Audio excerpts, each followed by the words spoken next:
while also inventing a new type of soldier, the birth of the economic hitman.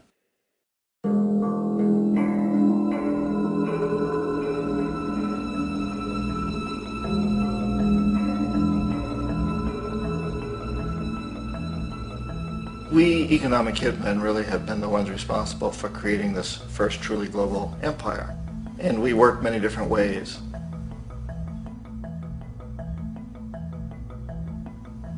But perhaps the most common is that we will identify a country that has resources our corporations covet, like oil, and then arrange a huge loan to that country from the World Bank or one of its sister organizations. But the money never actually goes to the country. Instead, it goes to our big corporations to build infrastructure projects in that country, power plants, industrial parks, ports, things that benefit a few rich people in that country, in addition to our corporations, but really don't help the majority of the people at all. However, those people, the whole country is left holding a huge debt. It's such a big debt they can't repay it, and that's part of the plan, that they can't repay it. And so at some point, we economic hitmen go back to them and say, listen, you owe us a lot of money, can't pay your debts, so sell your oil real cheap to our oil companies. Allow us to build a military base in your country, or send troops in support of ours to someplace in the world like Iraq, or vote with us on the next UN vote. To have their electric utility company privatized and their water and sewage system privatized and sold to U.S. corporations or other multinational corporations. So there was that whole mushrooming thing, and it's so typical of the way the IMF and the World Bank work, that you put a country in debt, it's such a big debt it can't pay it, and then you offer to refinance that debt and pay even more interest. And you demand this quid pro quo, which you call a conditionality or good governance, which means basically that they've got to sell off their resources, including many of their social services, their utility companies, their school systems sometimes, their penal systems, their insurance systems, to foreign corporations. So it's a double, triple, quadruple whammy.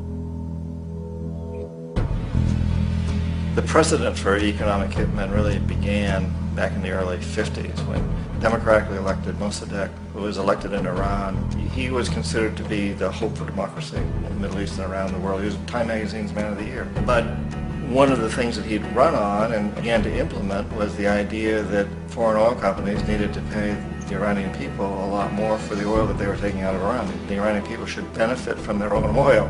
Strange policy. We didn't like that, of course. But we were afraid to do what we normally were doing, which was to send in the military. Instead, we sent in one CIA agent, Kermit Roosevelt, Teddy Roosevelt's relative. And Kermit went in with a few $1 million and was very, very effective and efficient. And in a short amount of time, he managed to get Mossadegh overthrown and brought in the Shah of Iran to replace him, who always was favorable to oil. And it was extremely effective. Mobs overflow Tehran. Army officers shout that Mossadegh has surrendered and his regime as virtual dictator of Iran is ended. Pictures of the Shah are paraded through the streets as sentiment reverses. The Shah is welcomed home. So back here in the United States, in Washington, people looked around and said, wow, that was easy and cheap. So this established a whole new way of manipulating countries, of creating empire. The only problem with Roosevelt was that he was a card-carrying CIA agent, and had he been caught, the ramifications could have been pretty serious. So very quickly at that point, the decision was made to use private consultants to channel the money through the World Bank or the IMF or one of the other such agencies, to bring in people like me who worked for private companies, so that if we got caught, there would be no governmental ramifications.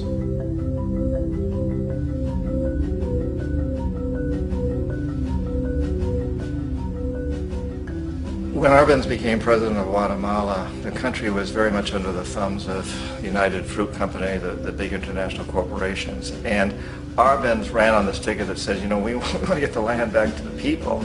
And once he took power, he was implementing policies that would do exactly that, give the land rights back to the people. United Fruit didn't like that very much. And so they hired a public relations firm, launched a huge campaign in the United States to convince the United States people, the citizens of the United States, and the press of the United States, and the Congress of the United States, that Arbenz was a Soviet puppet, and that if we allowed him to stay in power, the Soviets would have a foothold in this hemisphere. And that at that point in time was a huge fear on everybody's mind, the Red Terror, the communist terror. And so, to make a long story short, out of this public relations campaign came a commitment on the part of the CIA and the military to take this man out. And in fact, we did. We sent in planes, we sent in soldiers, we sent in jackals, we sent everything in to take him out, and did take him out. And as soon as he was removed from office, the new guy that took over after him basically reinstated everything to the big international corporations, including United Fruit.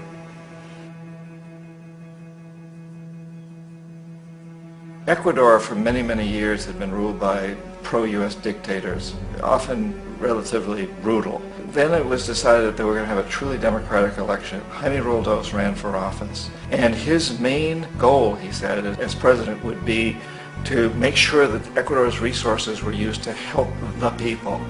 And he won, overwhelming, by more votes than anybody had ever won anything in Ecuador. And he began to implement these policies to make sure that the profits from oil went to help the people.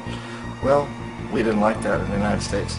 I was sent down as one of several economic hitmen to change Roldos, to corrupt him, to bring him around, to let him know, okay, you can get very rich, you and your family, if you play our game, but if you continue to try to keep these policies you've promised, you're going to go. He wouldn't listen. He was assassinated. As soon as the plane crashed, the whole area was cordoned off. The only people that allowed in were U.S. military from a nearby base and some of the Ecuadorian military. When an investigation was launched, two of the key witnesses died in car accidents before they had a chance to testify. A lot of very, very strange things that went on around the assassination of Jaime Roldos. I, like most people who've really looked at this case, have absolutely no doubt that it was an assassination. And of course, in my position as an economic hitman, I was always expecting something to happen to Jaime, whether it be a coup or assassination, I wasn't sure, but that he would be taken down because he was not being corrupted. He would not allow himself to be corrupted the way we wanted to corrupt him.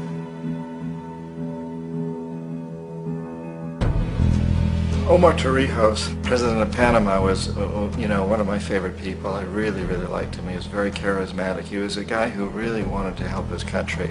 And when I tried to bribe him or corrupt him, he said, look, John, he called me Juanito. He said, look, Juanito, I don't need the money.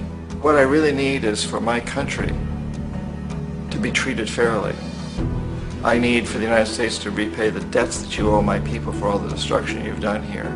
I need to be in a position where I can help other Latin American countries win their independence and be free of this terrible presence from the north that you people are exploiting us so badly. I need to have the Panama Canal back in the hands of the Panamanian people. That's what I want. And so, leave me alone. Don't try to bribe me. It was 1981, and in May, Jaime Roldos was assassinated. And Omar was very aware of this. Torrijos got his family together and he said, I'm probably next, but it's okay because I've done what I came here to do. I've renegotiated the canal. The canal will now be in our hands. He just finished negotiating the treaty with Jimmy Carter.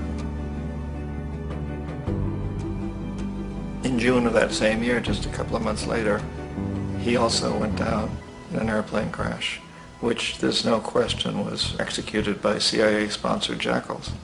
Tremendous amount of evidence that one of Torrijos' security guards handed him at the last moment as he was getting on the plane a tape recorder, a small tape recorder that contained a bomb.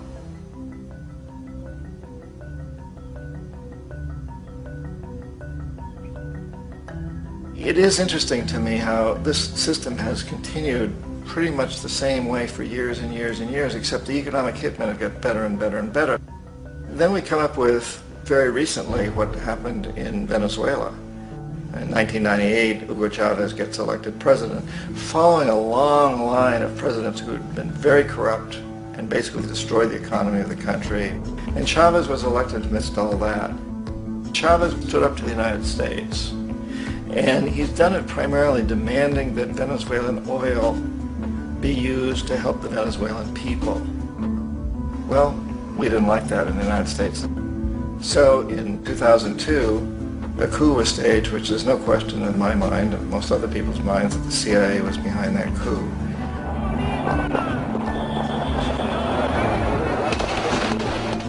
The way that that coup was fomented was very reflective of what Kermit Roosevelt had done in Iran, of paying people to go out into the streets, to riot, to protest, to say this Chavez is very unpopular. You know, if you can get a few thousand people to do that, television can make it look like it's the whole country, and things start to mushroom. Except in the case of Chavez, he was smart enough, and the people were so strongly behind him that they overcame it, which was a phenomenal moment in the history of Latin America.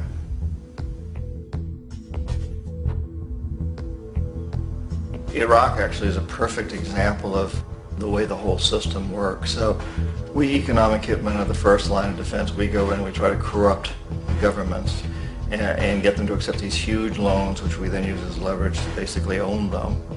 If we fail, as I failed in Panama with Omar Torrijos and in Ecuador with Jaime Roldos, men who refuse to be corrupted, then the second line of defense is we send in the jackals. And the jackals either overthrow governments or they assassinate. And once that happens and a new government comes in, boy, it's going to toe the line, because the new president knows what will happen if he doesn't. In the case of Iraq, both of those things failed. Economic hitmen were not able to get through to Saddam Hussein. We tried very hard. We tried to get him to accept a deal very similar to what the House of Saud had accepted in Saudi Arabia, but he wouldn't accept it. And so the jackals went in to take him out. They couldn't do it. His security was very good. After all, he had one time worked for the CIA. He'd been hired to assassinate a former president of Iraq and failed, but he knew the system. So in '91 we send in the troops and we take out the Iraqi military. So we assume at that point that Saddam Hussein is going to come around. We could have taken him out, of course, at that time, but we didn't want to. He's the kind of strong man we like. He controls his people. We thought he could control the Kurds and keep the Iranians in their border and keep pumping oil for us. And that once we took out his military, now he's going to come around. So the economic hitmen go back in the 90s without success. If they'd had success, he'd still be running the country. We'd be selling him all the fighter jets he wants and everything else he wants. But they couldn't. They didn't have success. The jackals couldn't take him out again. So we sent the military in once again, and this time we did the complete job and took him out, and in the process created for ourselves some very, very lucrative construction deals. We had to reconstruct a country that we'd essentially destroyed, which is a pretty good deal if you own construction companies, big ones. So, you know, Iraq shows the three stages. The economic hitmen failed there, the jackals failed there, and as a final measure, the military goes in.